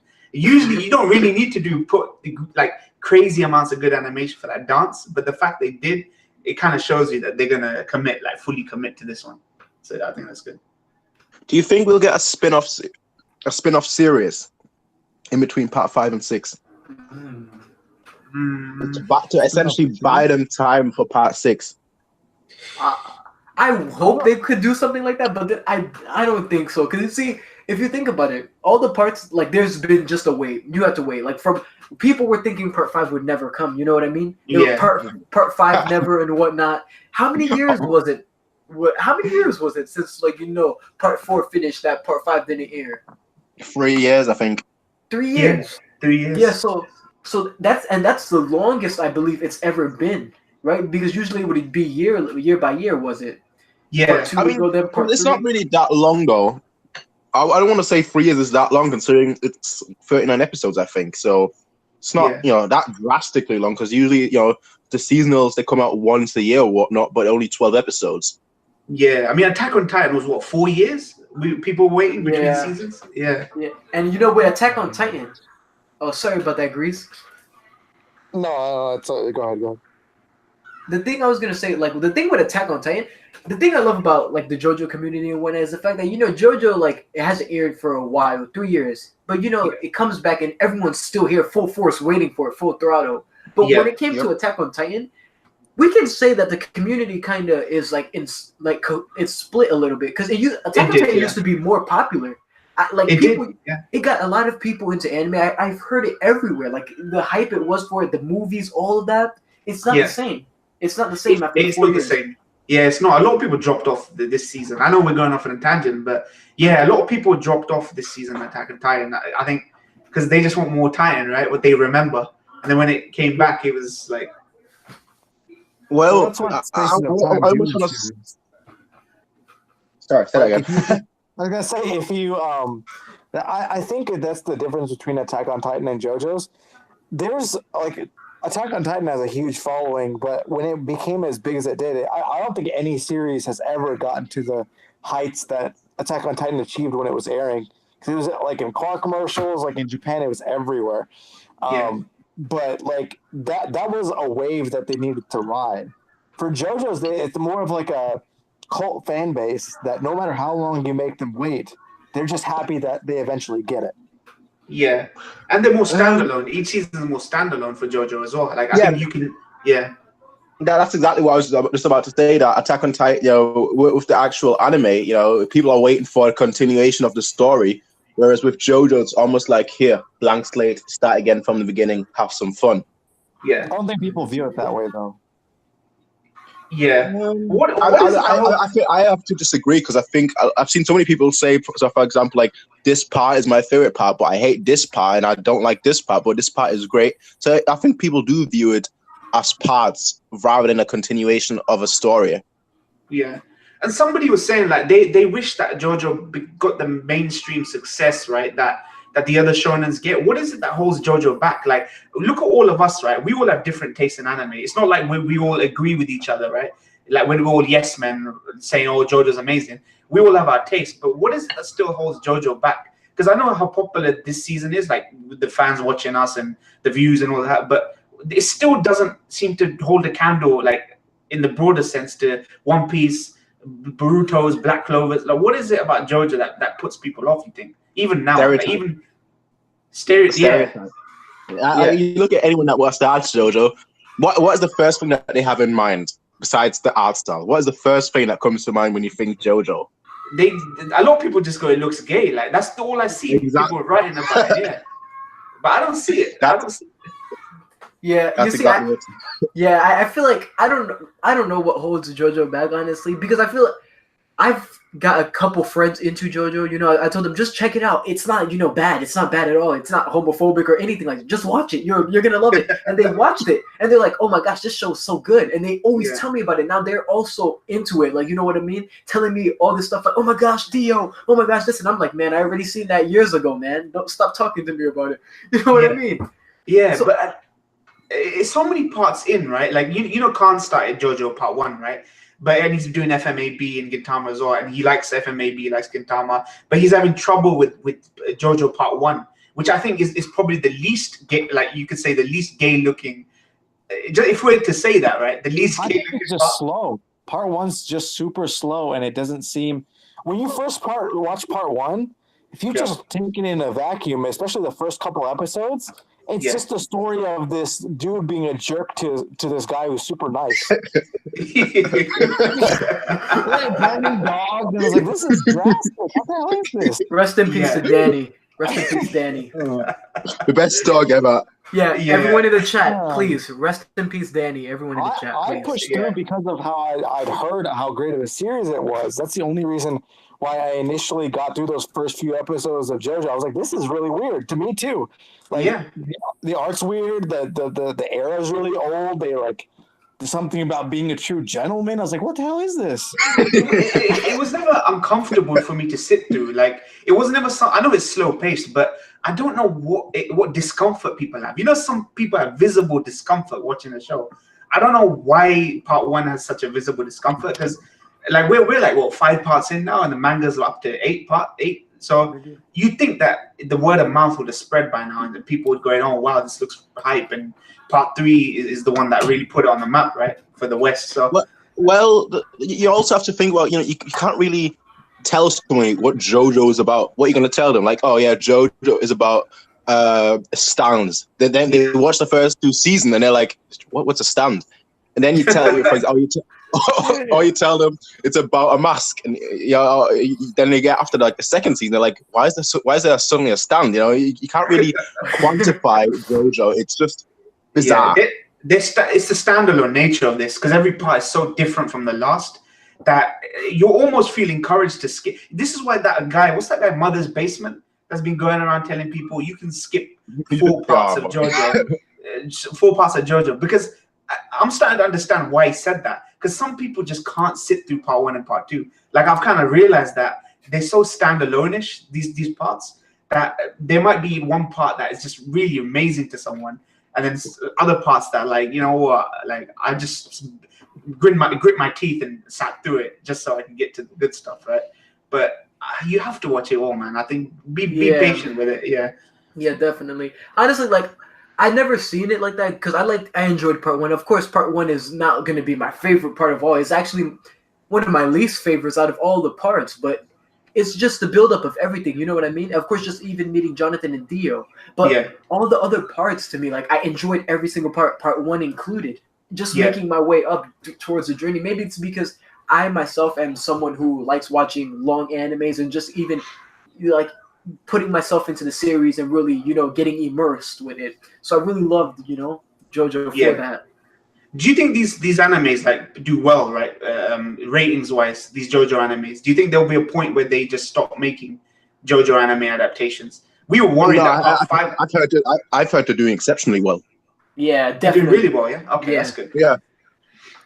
I think part 5 is actually doing the best right now in terms of ratings out of all of them, from what I've heard. Nice. Oh, that's good then. That's good though. I mean, you definitely sense it in the community that people are really, really rabid, like really hungry for this, which is good, because I think part 4 was where it could have gone like here or there. You know what I mean? Like ratings wise, we might never have seen part 5 there.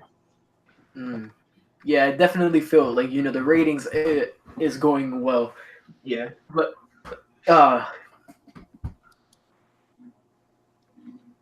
what? Awkward silence. Exactly. I mean, do you know, like, considering that we do this every 2 episodes, some people are asking if we should do it every 3 episodes. But considering that there's so much going on, so dense, right? Like these episodes so far, I think it's on track to be the best season, one of the best seasons of JoJo. The fact that there's so much conversation going around, and the fact that it's dense in the sense that these stands are so complex, right? That we still don't know so much about these stands. There's so much to figure out.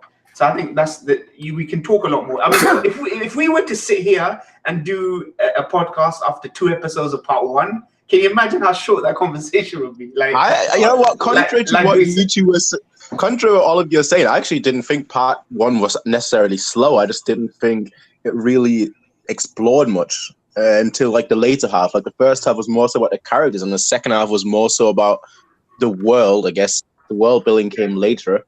So I don't think it was necessarily slow. I just think it should have handled it more evenly throughout the season. So I think if this was a part 1 podcast, I think we could still talk for a long time. Yeah, true. We could probably cover, but then again, you could probably cover all of part 1 in one podcast. You know what I mean? Like, rather than how densely packed these episodes are. Conceptually, it's not very out there. Part 1, comparatively, because it's the main thing is the Hamon power is the only really quirky thing that you don't really see in anything else, and the presentation of how they the art style itself is very different. But it's a lot of a story, mainly if you boil it down, about a vampire. Yeah, Yeah, it is. Yeah. Yeah. So that's why it's easier, the most easy to talk about and the least complex.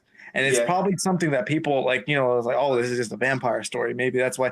The thing is, a lot of people don't even like try JoJo's, though. That's the main thing. And I've never heard the homophobic thing from anyone. I just don't know why people don't watch it. People always say that it looks kind of gay, like offhand remarks, right? I don't think I've ever said that. Yeah. A friend of mine, I've tried getting him into it, and he was like, "No, I'm not gonna watch that gay stuff." And I was like, "What do you mean? It's a good show. Watch it, fam." Yeah. He was just like, "No, I'm not gonna watch that." Yeah, it's weird though, man. Like I think it's because it's colorful, really funky and colorful. But look at some of the stuff in One Piece, right? Look at some of the characters in One Piece. How can you not look at some of those characters, right? You gotta be careful now with your words, fam. I know that, but you know what I mean? There's a double standard almost. There's almost a double standard when we compare One Piece, Naruto, Hunter x Hunter to something like JoJo, because JoJo has disposable characters. You don't have a one villain who has a 200 episode arc across the space of 700 episodes, right? JoJo is very much every season is standalone. It has enemies that are disposable. They can be gone in 2 episodes, onto the next one, onto the next one, onto the next one. It has one villain almost every season. So it follows a different format to these other shows. But there's a big double standard, I think, when coming into JoJo compared to those. And I don't think you could compare JoJo easily with the Shonen Jump stuff, the major stuff. So it's really difficult, man, to get people into JoJo. I think people should give it a try if they're tired of this formula, I think. I don't know if I'd make the One Piece comparison, honestly. The thing is, like, even for me personally, when I was getting into One Piece, there had already been 700 chapters out. And it took me maybe like 4 years of thinking of doing it before I actually did anything. And that was just because of how many people really liked it. And I just thought I'd give it a try. Maybe JoJo, when it, for us, a lot of people jumped onto One Piece when it was first starting out. So they didn't have that huge catch up to get catch up to all the current stuff. For us, JoJo, it's so old that you have to catch up like fairly early. Like there's already a lot of JoJo in the beginning, so it might have been harder to jump onto. Yeah. I mean that really just depends on what you view as long, because I don't think JoJo is really necessarily long. Yeah, it's not. It's short. I mean, even when you take each season by itself, which you can watch, it's not that long, really, when you think about it. There's not an arc. You know what I mean? Like Stone Monk's stuff is only lore heavy. It's only feeds into the lore. It doesn't really have a lasting effect on things that happen much. I'm talking about the manga. I'm talking about the manga. Man. Yeah. Oh, all right. I mean, the thing with JoJo though is, right, like, and I feel like that's why it's also a little bit hard to get into, because besides like the main characters, there are so many side characters. It has a little bit of like the issues that LotGH has, where it has like so many side characters. Yeah. That it's very difficult to talk about it without going into plot details. Yeah. For example, part 2. I mean, the one guy that always comes to mind is the Nazi dude. Oh yeah, Stroheim. Oh man, legend. You can't really talk about him unless he like gives plot details away. And I don't think people give plot details away when talking to friends. You're not gonna tell your friends, "Yo, this person's gonna die. This person's gonna die. This person's gonna die." And I watch the show. Yeah, that's not gonna happen. What organization does Jotaro work for? It's named after Zeppeli, right? The organization. What is the organization? Sorry, what foundation? Speedwagon Foundation? Speedwagon Foundation. I feel like they need to play more of a role, right? Jotaro seems to be this thread character, right? That seems to set off each season. So he was in part 4, he's in part 5. Don't you think that Speedwagon Foundation needs to have more of a exposure each season? Because now we're just completely focusing on something different, which is this crime stuff, and this head guy.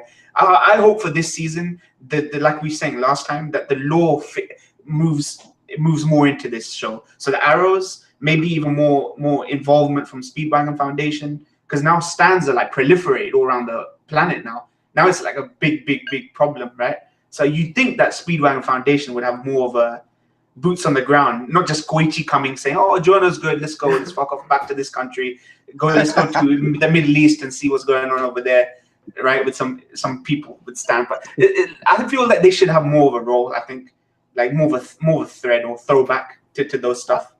I don't view them as like an MI6 type organization. Like I know that, but I mean, more like what are they actually doing apart from handing us over to each new season, right? Sending people like a high school student to Italy to you know what I mean? Like, I feel like there should be an arc just specifically for the Speedwagon Foundation kind of thing. I feel like how much can you really do about that if it's just an organization? But if you just see like some of the things they're doing, like sending Koichi and whatnot, I feel like they do a lot. So there should be an arc like kind of going in about that, you know, explaining things and whatnot, or a flashback, or not even a flashback, a spin-off or anything along those lines. Yeah, I really think the lore for JoJo that underpins everything, the whole epic the bloodline thing with Dio and thing, should always be there. Like, I know it doesn't need to be in the forefront because it's so many years after, but it should always be there, like a shadow of everything. Like, this is where it all began, and this is the shadow of all that shit that happened back then, and how epic it was, and all that. So I feel that it should always have a place, and I think arrows, like we said, will be like explored hopefully, like in this season. Definitely. So well, do you think Dio will come back eventually? Who? Dio. I mean, he disappeared. I mean, I don't think so. Like, if you see the way it ended off, like he's literally gone. He's gone. Yeah. His influence will be around, I'm sure. Yeah, definitely. Like, he'll always be that person that he'll be brought up like, oh, Dio. You know what I mean? Just like here with Giorno and whatnot, like, oh my gosh, Dio. And like, people will have their moments and just talk about him, but I don't think like him coming back, unless someone like recreates him or some shit. Like with science, Speedwagon Foundation. Imagine Speedwagon Foundation has like Dio in like a capsule or some shit. Oh my god! Yeah, man. Shit, that would be jokes. Imagine a stand power as well. That's so powerful that it can mess with events or time or something. Like even Kira had a pretty powerful ability there towards the end, didn't he? Like at the end, part 4. So imagine someone messing with time and history and something like that. I mean, I know people kind of dabbled with it with the whole Josuke in the car when the car crash thing in part 4, where was it future Josuke saving past Josuke? Yeah, that's what I thought. Yeah, so maybe like they could fuck with time a bit. I don't know. They could do anything. Araki could bring Dio back and it will feel like the most normal thing. Like legit, it would feel like the most normal thing. So you guys know what I actually want? Cars. Could you imagine Cars coming back? Because you see, it's been shown that there's aliens. You know what I mean? In JoJo. Yeah. Part 4. Yeah. So it should be possible. There should be an arc, like even another part where Cars returns. And of course, knowing Cars, how powerful he is, he can get a stand power so quickly. He can get a stand. There's like, I don't understand how he can't have a stand. I think Cars is just way too powerful. I think there'd be nobody who could just stand up to him. I think he's still the most powerful being of all. What if he comes back on a shuttle? Like he sticks to some shuttle coming back, re-entry, right? And he throws them out, right? Because he froze right up there. And then Iki's like back alive. That would be jokes, though. I would love to see it. Because anyone who doesn't have a definitive death, there's always a room to play with that, right? You know what I mean? Like even in Naruto, they've done that to death, right? When there's not been a definitive way of ending someone, somehow they managed to make it back, right? So well, the worst part about Naruto is that people, even if they have a definitive death, they still come back. They still come back. Resurrection, man. Oh man. Yeah. Yo, yeah, and I definitely do agree. Cars is like, Cars is the strongest. Like, I feel like nobody could kill Cars. No one could. Yeah. He heals way quicker than you can, cause damage to him. Literally immortal. And I do feel like the way like they handed him off, just threw him into space, like, hey, just stay over there, don't come here. We'll live here, we'll live our lives, and you just stay over there, live your life. I feel like it really suited it because it wasn't like to a point where the main characters got super overpowered or anything and got like these abilities that are crazy godlike level to beat Cars, but like they couldn't beat Cars, and because of that, they had to find different means of beating him. Because it's like every battle, like, yes, there's battles that are impossible, but there are ways of winning. Yeah. I mean, I wouldn't put it... Maybe like, if we ask the wrong questions, we might get spoiled on it. But I feel like it's time now that there are throwbacks like that. Like, if Cars comes back, he's so powerful, and he's just there floating around. You can't just forever have him there without resolving that? Because he's still alive, right? And there's something needs to be done with him. Otherwise, people are going to be wondering. This is what I hated about part 4. You know the guy that says, I'm an alien, right? He calls himself an alien, but we're debating. Is he a stand user or is he an alien? Will we ever get resolution to that? Or is that just a big mystery or Mordio and we'll never get that resolution? So he's like an oddity, a part of that geographical location, right? So I feel like Cars isn't like that. Cars isn't this oddity that has to be a mystery. I think something's going to happen with him or something needs to be done with him. So I don't know, man. Do you actually think Cars would be overpowered? The thing is, Cars was in the story before stands were actually employed. So, like someone like Rohan, he taps Cars on the shoulder and he rewrites him into like a puppy. He's done. But that's true. But you see, the whole thing with Cars, I feel like, supposedly like people who have Hamon energy can, have stands. You know what I mean? And just like whatnot. So like Cars, and if you meet another stand user, like how we learned Giorno's stand ability was able to, develop because he was close to stand users and whatnot. Yeah. Or he went through something. Yeah. I feel like Cars being the person, like having so much power, there is no way that he can't develop a stand. And even if he didn't develop a stand, I could see Cars like fighting, Star Platinum, like punching Star Platinum back or something. I could see him like fighting a stand. Yeah. I mean, it's weird. I still don't understand. Like, this is one thing I've always wondered. Like, people saying, "Oh, stands manifest after Dio resurrected," right? It wasn't just the arrows. It was after Dio resurrected, stands were born or whatever. But why? You know what I mean? Like, why are some people just able to be born with stands when back then there was no stands back then? There was only like Hamon from Joseph, and there was not even no evidence of stands. You know what I mean? Back then, so. Why is it just the minute Dio came back, like somehow it had an effect on the world and some people were starting to be born with stands or arrows? I don't quite get it, but it's not that it matters, to be honest. Like, it's not like it's a big question that needs to be answered, but because there was a limit to Hamon, you couldn't really move the story forward with Hamon alone.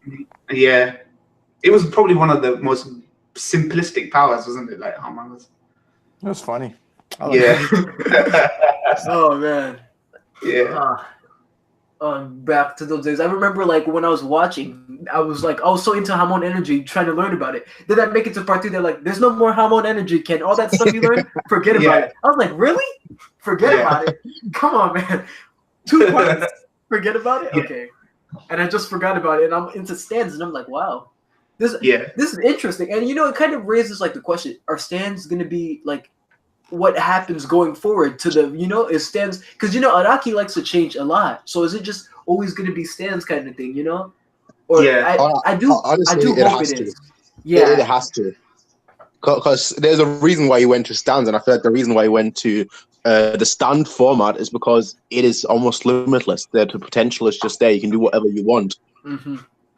Yeah, you can tell the character stories as well with it now, especially with this part. We're realizing that you can. It's like Persona. I hate to say Persona because I know people shouted at me when I started part 3 and said, "Why are you comparing it to Persona? JoJo came first." I was like, "Look, I don't Google the history, the Google of I don't Google something I'm watching because I could get spoiled, right? So I didn't know. But like, I think it brings up a lot of like you say, Prince. There's a world that you can tap into. Psychological stories you can tell. It can tell you a lot about the character. It's just a different way of conveying like characterization, I think. So yeah, like, but then I do see them moving past that as well. I can see Araki going bonkers like he did with part 2 almost, which is pretty bonkers when you think about it. Can be even compared to part 3. I can see Araki going back to the crazy, balmy, bonkers days where shit's over the top. I think at some point. So, or if anything, like kind of develop on like stands, like we've been seeing it this part, like with of course Mista stand. How they have personalities to an extent. If maybe in the future parts we see more stands like of course like more personalities like that would be really interesting. I would like that. Yeah, I don't think it's going to be personality. I think it's actually. I think they're going to improve, similar to like you look at Koichi or Kira stand. I feel like that's going to happen more, where they're going to get like almost upgrade themselves or evolve. I think that's the route it's going to take. Yeah, there needs to be an event. You know how Dio Resurrection was an event, like almost like 9/11 style event, right? That changed everything, right? For the world as we know it, and everything that happened before. I think there's going to be some major shift. I think maybe even at the end of this season, where things will be all changed, right? Something dramatic will happen where everything we know about stands and everything will just shift. I feel that shift needs to happen in this show because the whole Stone Mask stuff was really pivotal on the mythology. Dio was really pivotal on things changing, right, all around the world. I think another shift is coming, right? And I feel like this part, the end of this part, needs to be that thing, right? So. Maybe Cars will come back. Yeah, but that would be a shift. He's not coming back. What was that?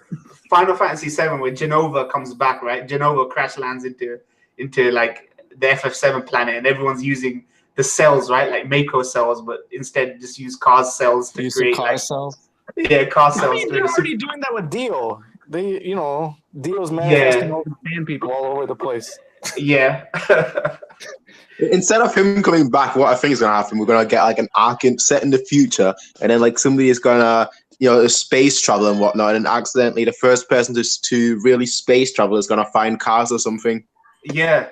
And I wouldn't put it past it for this show, because most of the time, if you theorize about JoJo, it's possible, honestly, because Araki doesn't care about grounding things necessarily. If he wants to scale it back, he'll do it. If he wants to send it into space, like Jason X or some shit, then he'll do that. But I think you never know, man. Time travel, space exploration, man. I wouldn't put it past him.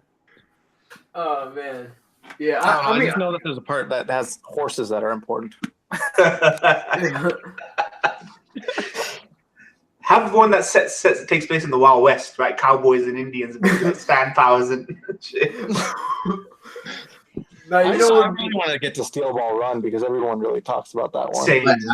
That's the one that everyone hypes about. I've never seen anything where the whole fan base was so unanimous, just loving it so much. Wait, Yeah, what is the horse one? What is that exactly? Steel Ball Run? It's part 7. 7. Yeah. Part 7? Yeah, it's number 1 on Mal, isn't it? Manga is like number 1, always number 1 on my anime list, right? For manga or something. Oh wow. Oh. Yeah. Yeah. It'll be a while though. Yeah. If we ever get to that point. I'll see you all in 10 years. Yeah, man. I mean, I feel like it won't be too long. If anything, like part 7, that's 2 parts, right? We're currently on part 5, maybe 3-4 years kind of thing. It's gonna take 3 seasons just to get done with this season. 3 seasonal, like, up to seasons like summer of anime. Yeah.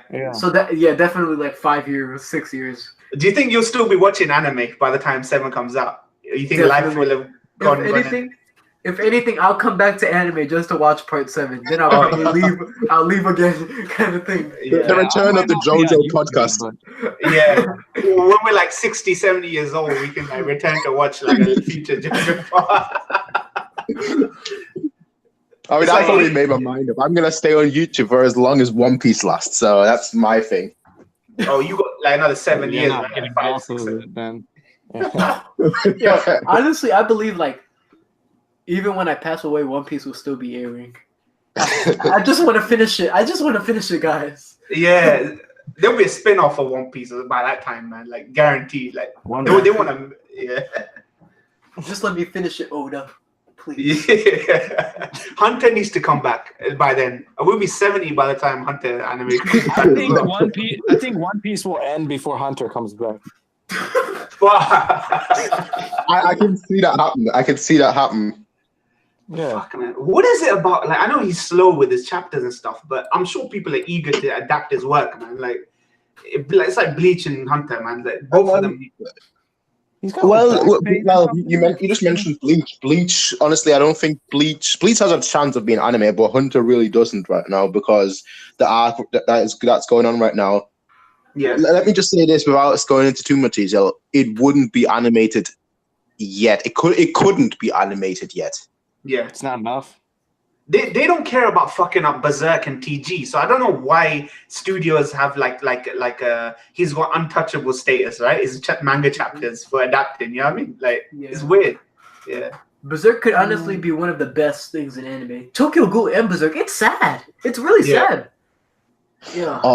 Did you lot see about the Netflix? I think was it like a Netflix anime or something recently? I think yesterday or 2 days ago, coming out saying that Netflix should get Berserk and whatnot, and he would then work on it. 2D, yeah. The guy that made the Castlevania animation. Yeah, he said he wants to do a 2D Berserk, like a proper adaptation. Yeah. But he's also the guy that's doing Devil May Cry crossover, right, with Castlevania now. So I've been hearing a lot of good stuff about that. Devil May Cry. Yeah, Devil May Cry and the Castlevania cartoon. What do you call it? Fucking American anime. You should watch that. I think if you kind of miss Berserk not getting adapted really well, just check out Castlevania to tide you over, and then hopefully one day you'll get your adaptation. You watch the films? I like the films for the. The films are great. The amazing films. And the CG was perfect too. It wasn't like really too crazy. Yeah. Yeah, I like that. I like the films. Maybe we're gonna call it then. I don't think. Yeah. I say we should call it, guys. Yeah. I was meant to go an hour ago to study, and I'm still here. oh my God! I'm so sorry, man. It's cool, man. It's always good. We're definitely gonna end it here. Thank you guys for stopping by, all 50 of you. You guys are all beautiful, man. We love you all.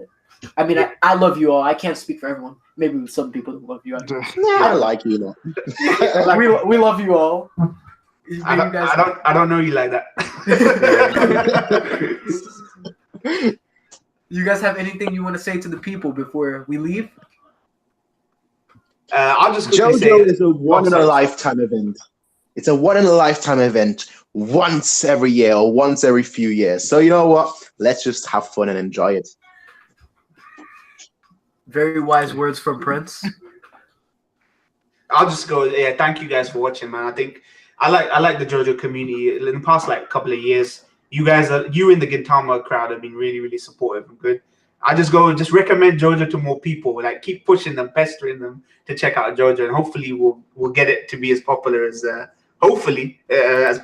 One Piece and all that other stuff. So yeah, I think we just need to work as a community, come together, find a good way to promote this stuff. I'm sure with this many heads we can figure it out. Yeah. Watch JoJo or you're banished from the anime community.